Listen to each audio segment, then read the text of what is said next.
Hello and welcome to In the Kitchen with Mary Mac. Today's episode, we are going to talk about punches I have known. Because I'm linking up all of these episodes so you could throw a really awesome party. So now we're coming to the punch. I've given you so many things. If you go back through the episodes and you have to do a cookout this summer, or you have a graduate, or you're throwing your own wedding reception, or somebody's birthday party, or just want to have a picnic, if you go through my past episodes, you should be able to pick up plenty of things to have a fabulous party and impress all your friends with my brilliant chefery. Or just make some good food and have fun. So, today we're going to talk about some different punches. Now, back on episode 18, we did a little thing called Cool Refreshing Drinks, and we had a number of mixed drinks on there, if you want to go back and listen to that one. But one of our mixed drinks was punch that we, it's a frozen slushy, I don't even know. Are you talking about Slusherita? Yeah, we're calling it a Slusherita. We don't know if we called it that before. We can't remember. I don't think we did. I don't think so. We lost all the pictures from that episode anyway, though. So we need to redo it. Yeah, we had take pictures. We had a technical difficulty with an Apple product. Send me a free thing, Apple. Okay. So anyway, the Slusherita is a friend of mine makes this. A friend of mine that lives in Minnesota named Kathleen made this thing, and she calls it 2242 punch, except for I can't do the math on that because it takes 2, 2, 2, 1, and 2, which I probably went through this in episode 18, and I'm just rehashing the same old argument. But this thing is really good, and you can actually keep it in your freezer and use it as you go. Like if you want to have an alcoholic drink, and whatever, you just go scoop some out and you make this yourself. And it's very simple. It takes 2 cans of limeade. That's the frozen concentrate in the freezer section where the juice is, if you've never bought that before. In your freezer section, usually near, it'll say like breakfast foods, they have frozen concentrated juices. So 2 cans of limeade, 2 cans of lemonade, same thing. They're both concentrated, and they're usually I think they're like a 12-ounce can. And you let them sit out for a little bit, like maybe a half hour, and they'll pour right out of the can when you open them. 2 16-ounce beers that are not strangely flavored that will blend in well with your punch, which I believe was the issue we had. Yeah, so you wouldn't want like a stout or an IPA. You want something that isn't too strong flavored. Right. You want something like maybe like a Pilsner. A Pilsner. Something like that. A Pilsner would be perfect. I think we did, last time we did it, we used some variety of Yingling. Yeah, I think we used Yingling Lager. Yeah. And I think it was too much. But a Pilsner would work perfectly in there. I actually think in this, I was thinking about this. Mm-hmm. A summer shandy might work really, really well in here. Or an IPA that leans towards the more citrusy flavored IPAs. Mm-hmm. That might work really well too. But I bet a summer shandy would be really good. Yeah. Because you just have that more intense grapefruit flavor, very hoppy. So that might really add to the flavor of this actually. And then, so 2 16-ounce beers of your choosing, 1 can of tequila. I love how I have this thing is literally written on an old yellowed sticky note that is no longer sticky. So, thank goodness that I remember that it is one of the limeade or lemonade cans that you empty that out. You use that. That's like 12 ounces of tequila, which everyone always goes, holy cow. And then, 2 cans of water. Now, what we made ours in, which this is the classic thing if you're from Western Pennsylvania, and I'm maybe other places, but I think Western Pennsylvania is probably more guilty of this than anywhere. We have ice cream buckets, and they're usually a 5-quart pail with a lid full of ice cream, typically purchased for children's birthday parties because, you get all that ice cream in there. And then you get this really great bucket when you're done. You get this really great, perfect for making things like this bucket. We have so many of those buckets. We have many of them. I'm going to have to start buying it. Nobody in this house can eat ice cream anymore. Like half of us are lactose intolerant over the years. So we our ice cream buckets are dwindling. But Wonder you if need. do you think they make sherbet in a bucket that size? Because we could do that. I don't know. I've never seen sherbet in that large of a Me quantity. neither, but it would be delicious. I wonder if we could call the ice cream people and say, hey, we just want the buckets, okay? What do you want for the buckets? But you need like a 1 gallon or a 5-quart bucket to mix this in. Not like some bucket that you wash the car with or something is out. Yeah. Please don't do that. Food bucket. A clean food bucket, okay? That has not had a mop in it. So you mix your 2 cans of limeade, 2 cans of lemonade, 2 16-ounce beers, 1 can of tequila. I already can't talk. I haven't even had it yet. And 2 cans of water. You mix that up really well. Mix really well. And then you put it in the freezer, okay? And you're going to freeze it, which takes about 2 days because there's a high sugar content and also alcohol. Now, one of the things to remember, which I didn't think of the first time I made this, was that alcohol doesn't really freeze, you know. So when you're scooping the stuff out, you have to kind of scoop the frozen ice towards the middle of the bucket and mix it with that tequila in there, because we didn't really do a great job of that the first time. And then, it was just straight tequila. We were pretty hammered. Yeah. Well, we also figured out towards the end of the bucket. To kind of cut the taste a little bit, because we had used a stronger beer. I think we mixed it with 7-Up or Squirt. I think it was Squirt. And it was really good mixed with that pop after what we did, it was frozen. The way you serve this is you take an ice cream scoop and you scoop it out. So that's what I mean when you scoop across that ice and you take that into the tequila, like get it mixed in there so it's slushy, and then scoop it out and put it in a glass. And I put it in I believe it was a 12-ounce glass. We put 2 scoops in and then we topped it off with pop. And it's very slushy and cold, great on a hot day. It's really, really good. And it's like, this is like one of those things, like they sell those dumb kits. I mean, seriously, you're going to buy a bucket of sugar that that's all it is. So this way you at least get a little bit of, other healthy things like beer and plus ice cream, because you got the ice cream for the bucket. You had to eat all that ice cream. You had to give your kids all that ice cream so you could have that nice bucket. But your kids won't mind helping you with this part of it. So that's a good one to try, the Slusherita. This next one is a non-alcoholic punch, but it can be an alcoholic punch if you choose to put, when you're serving it, put a shot of vodka in it. It's very good. This punch is really good. Kids really love this one. This is a watermelon citrus punch. And what you do is you get a watermelon, preferably a seedless watermelon, because if you use one with seeds, I tried it and it was really, took forever. You get a watermelon and you scoop all of the watermelon out of the watermelon. Just keep saying, okay, you scoop the pink part out, okay?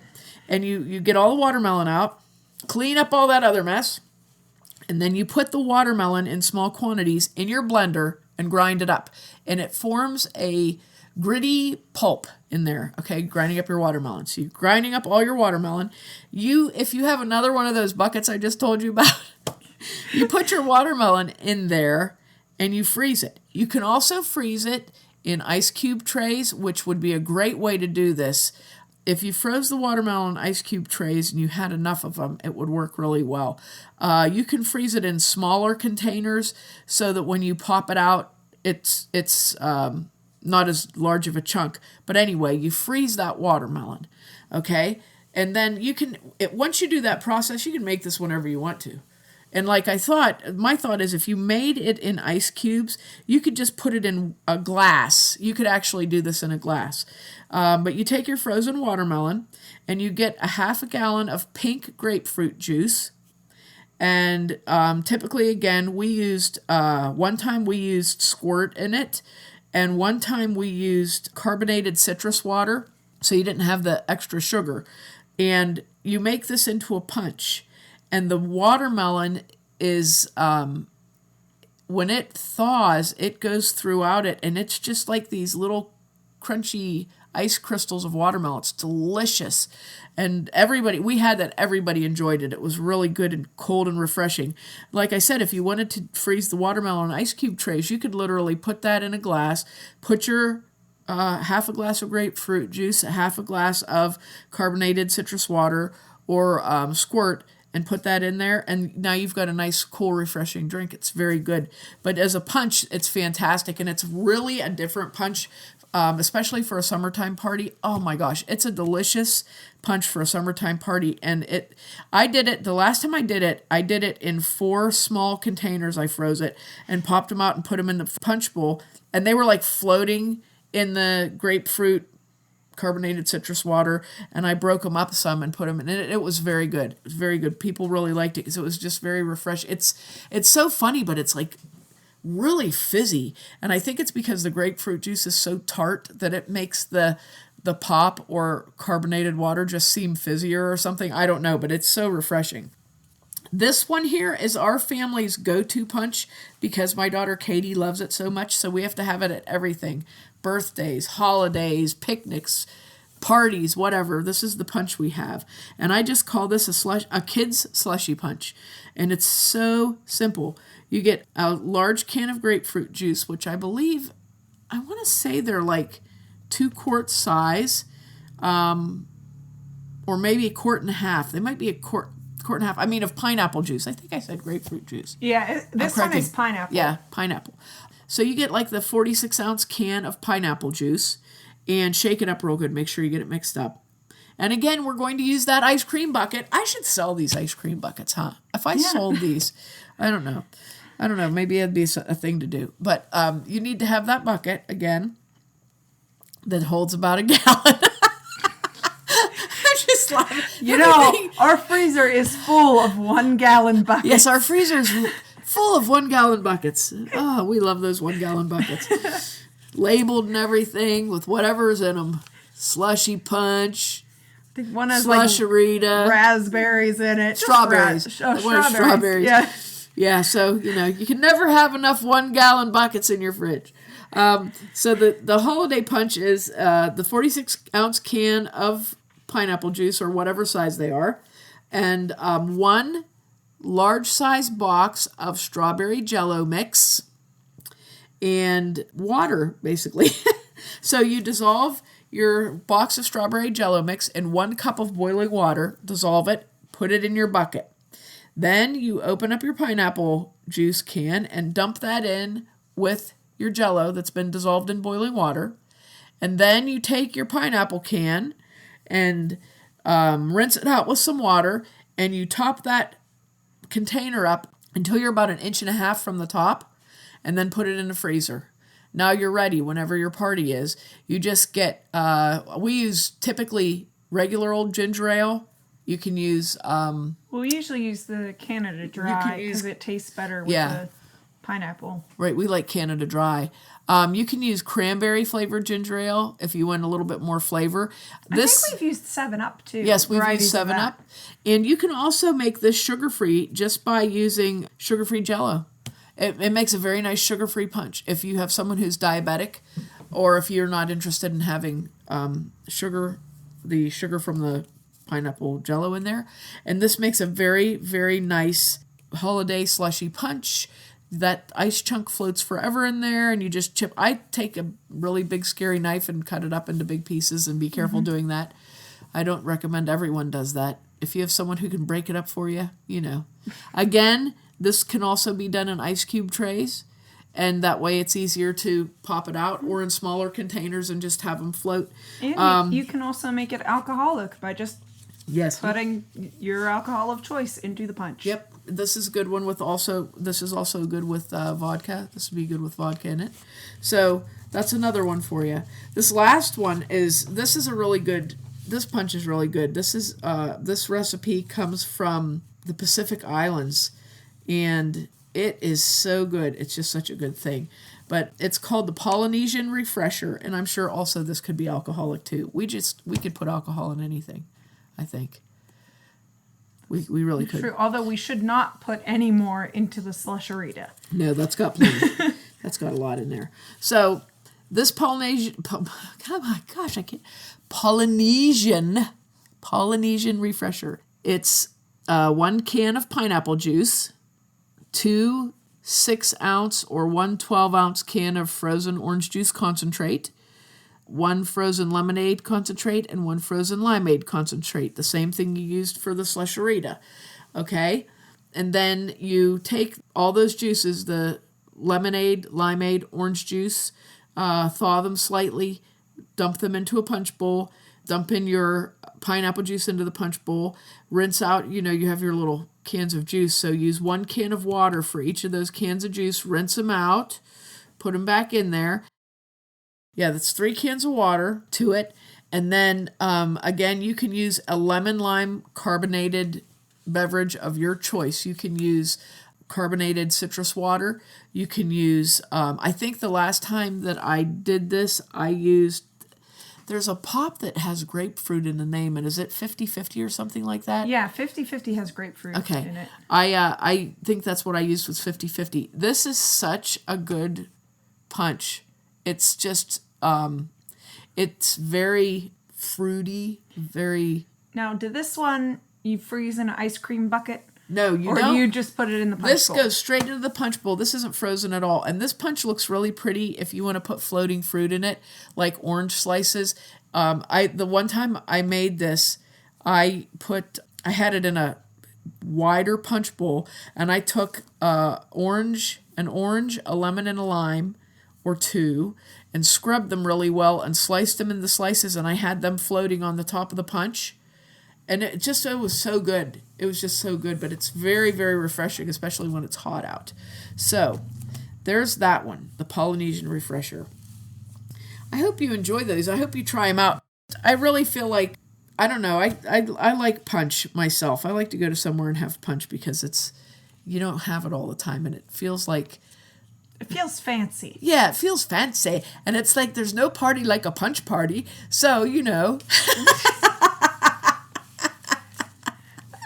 Punch is good. Punch is good. I heard Punch was getting popular again, and I'm like, what is it with things that now they're popular? Punch has always been popular. It's just the popular people didn't drink it. We're slowly becoming cool, is what it is. Oh, I don't know. Gosh. Yeah, and then it'll be gone. Yeah. It'll be all gone again. I'm telling you. I think rhubarb's coming back into fashion, too, so, Like I said, I hate being in style. So, I guess we'll have to do something completely different then. Okay, now this, by the time this episode airs, I believe it'll air just before June 10th. We're going to do a couple farmers markets. We haven't done farmers markets in a while, and I thought, let's be crazy and do some farmers market. So, if you're in Western Pennsylvania this summer, Mary Mac Bakehouse will be at the Lawrenceville Farmers Market in Lawrenceville, which is a neighborhood on the east side of Pittsburgh. The market is located on 40th, between 39th and 40th Street, in the Arsenal Middle School / it's just called Arsenal Park / area. It's just in Arsenal Park. We're in Arsenal Park, and we had a funny story about that. We actually, I drove into Arsenal Park, and it's not the kind of park you're allowed to drive into. But there was a road there, okay? And there was an opening in the wall. There was no gate. There was nothing that said, hey, don't drive in here. So I drove in, and everybody's like, hey, you're not supposed to drive in here. And I said, oh, well, there was a road. So then I had to go back out and park.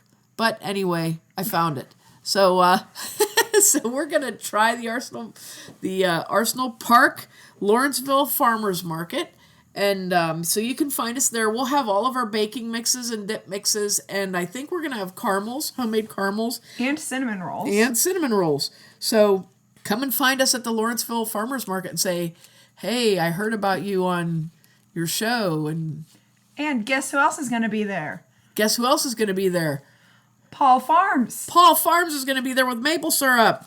And there's there were a lot of vendors when we were there. It was really neat. There's going to be a lot of meat and poultry vendors, and a lot of farm vegetable vendors.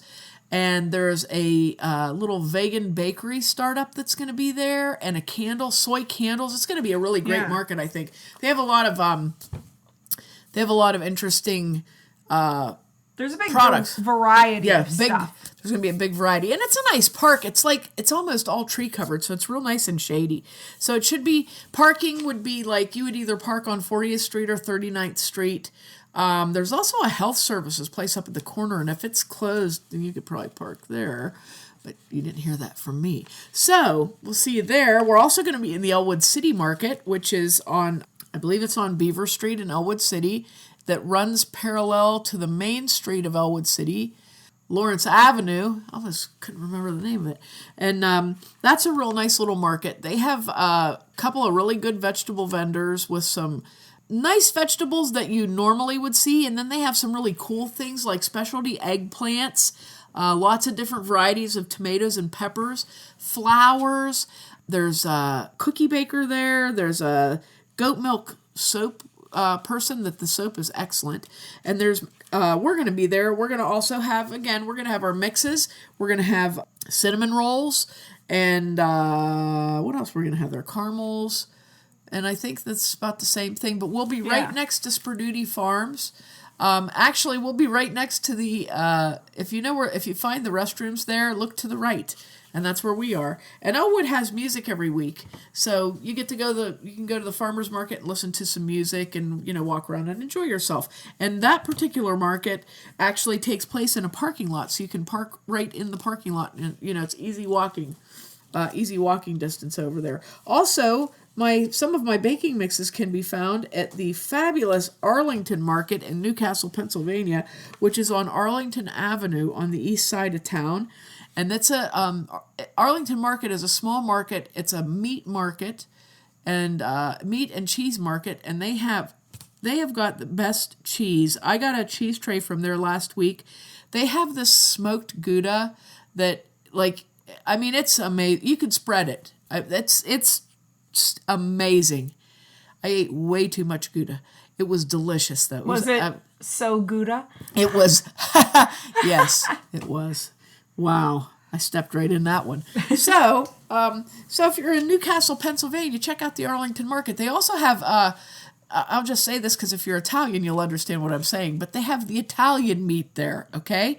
So they have the things you're looking for, prosciutto. They have the dried sausage. They have pepperoni that's, it's out of this world. Delicious, delicious meats and cheeses. So take a stop in at the Arlington Market. Tell them I sent you.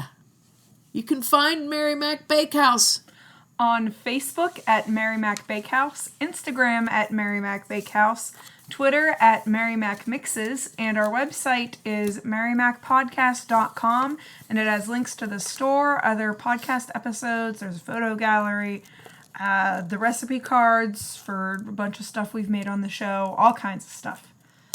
Thanks a lot for listening if you did, and if you didn't, too bad for you.